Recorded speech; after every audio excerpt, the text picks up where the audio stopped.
Alors dans cette vidéo, on va parler des neural filters. C'est en fait des filtres un peu spéciaux puisqu'ils sont améliorés par l'intelligence artificielle. Donc on les trouve dans filtres et il y a une petite famille, vous voyez, qui est séparée par des tirets là, qui s'appelle neural filters. Alors il y a différentes catégories, il y a des trucs pour les portraits et ensuite des trucs qui sont plus généralistes. Donc on va peut-être pas tous les voir en détail, mais juste présenter quand même des trucs intéressants, comme par exemple ici sur ce portrait, on a un lissage de la peau. Donc en gros, vous voyez que ça fait, alors grosso modo, ça fait une séparation de fréquences. On peut pousser le flou et le lissage un peu plus loin, ou au contraire le diminuer. Vous voyez que ça enlève pas non plus tous les défauts, mais ça enlève quand même une bonne partie. Donc là, je vais l'enlever. Portrait intelligent, en fait, ça va être une retouche plus ou moins en fonction de traits structurels. C'est-à-dire, en gros, on va vraiment changer la personne. Donc il faut faire attention. Vous voyez, bonheur, par exemple, si on met plus 42, ça change le visage. Ça va la faire sourire, bien sûr. Vous voyez que ça part sur le cloud, donc vous êtes obligé d'avoir une connexion Internet. Probablement parce que c'est un peu lourd pour être traité en local. Il y a plein de choses qui se font en local. Le lissage de la peau était en local, il me semble, hein, c'était quand même assez léger. Bon, vous voyez que c'est avec plus ou moins de bonheur, hein. Là clairement c'est quand même vraiment pas ça. Si sur cette personne qui est très jeune, on essaye de faire un H du visage, on va voir si c'est convaincant. Vous avez vu que le bonheur, hein, c'était pas très convaincant. Ici ça l'est un peu plus, c'est effectivement un peu plus âgé. Et on peut faire par exemple l'épaisseur des cheveux pour voir. Maintenant, si vous êtes dans la mode et que vous pensez que ça va pouvoir faire le job en termes de photos, shoot éditorial, magazine et haut de gamme, bien sûr que non, hein. C'est-à-dire que le résultat est, selon moi, pas assez convaincant par rapport à ce qu'on pourrait faire à la main. On a aussi le transfert de maquillage, donc on peut donner une image de référence et ça va transférer le maquillage avec du coup plus ou moins de bonheur. On va prendre une autre image. On va prendre ce paysage, on va retourner dans les neural filters. Et là-dessus, il y a des trucs assez cool, par exemple le mix de paysages qui va vous permettre de mélanger deux paysages entre eux. Donc si on prend par exemple cette photo ici, et on va descendre un petit peu, et on va prendre quelque chose d'un peu plus estival, vous allez voir que voilà, il a quand même rajouté pas mal de sable, il a mélangé un petit peu la plage avec ce paysage d'Écosse, ça a pas trop mal marché, on peut plus ou moins baisser l'intensité pour mélanger avec celui d'origine. Et il y a des trucs qui sont quand même assez fous, comme par exemple la possibilité de faire ça, mais maintenant de le mettre de nuit. Et vous voyez que ça change quand même radicalement l'ambiance. Alors on voit que les visuels qui sont rajoutés, la texture qui est rajoutée est pas de niveau à remplir une image en 5K, hein. Pourtant c'est un modeste Canon 6D qui a pris cette photo, mais bon, on voit que c'est pas suffisant. On a des trucs assez intéressants, comme par exemple changer l'automne, changer la saison, pardon, donc on va mettre automne. Ici ça s'y prête, hein, ça devrait pas être très difficile. Par contre un peu plus fou, regardez l'hiver. Voilà, là c'est quand même pas mal, quoi. Si on avait dû faire ça à la main, clairement on aurait un peu galéré, quoi. Donc ça c'est quand même plutôt cool. Ensuite on a le transfert de style. Par exemple, si on veut faire une peinture impressionniste, on va cliquer ici et vous voyez que ça utilise le modèle de l'IA pour s'appliquer à la photo avec plus ou moins d'intensité. On va mettre une opacité un peu plus réduite et plus ou moins d'intensité. Pareil, on va la baisser parce que déjà à 20 c'est très fort. Voilà, et vous voyez que franchement c'est plutôt pas mal. Si on veut faire par exemple estampe japonaise, vous voyez que le traitement il se fait sur l'appareil là. Là aussi ça marche plutôt pas mal. Et ensuite il y a des flous en arrière-plan, luminosité, saturation qui sont des trucs, des réglages un peu plus généralistes. Vous voyez qu'il y a plein de trucs à télécharger.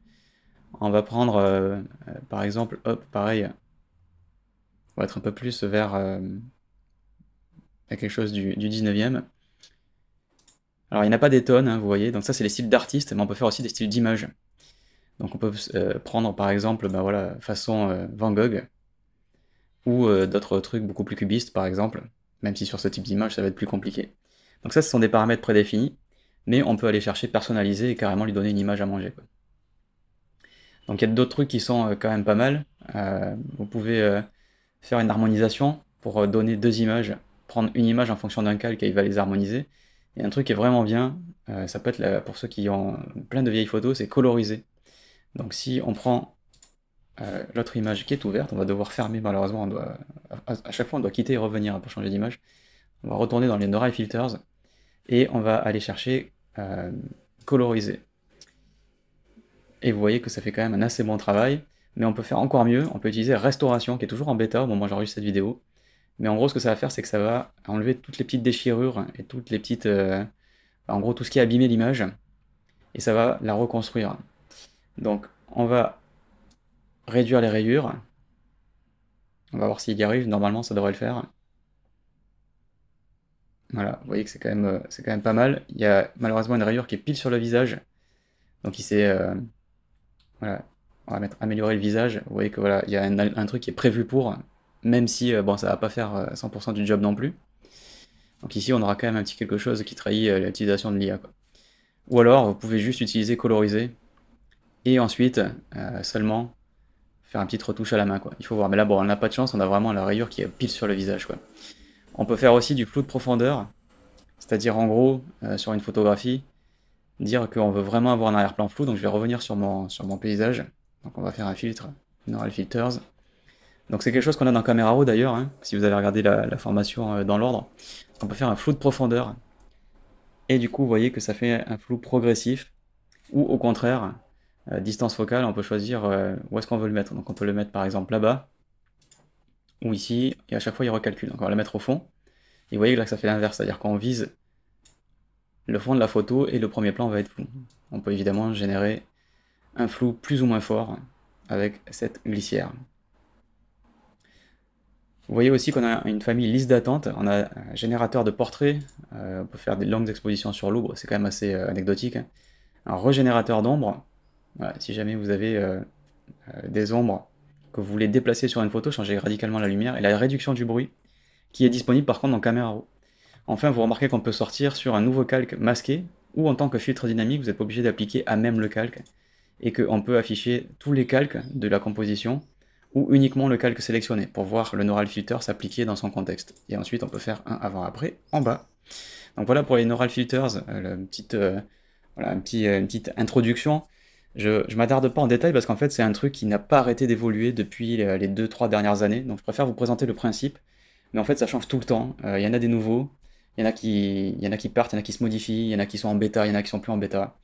Le seul truc que je veux vous dire c'est que c'est pratique, ça peut faire des retouches rapidement, mais c'est clairement pas au niveau d'une retouche que vous feriez à la main, donc si vous êtes dans cette formation complète à Photoshop, je pense que c'est pour apprendre à maîtriser Photoshop, donc ça peut être bien d'aller voir dans les Neural Filters si ce que vous voulez faire, ça se fait tout seul, mais si ça se fait pas tout seul, c'est évident qu'il faudra le faire à la main. Et puis vous avez vu par exemple sur le lissage de la peau que en gros ça remplace pas des techniques plus poussées pour faire du trucage.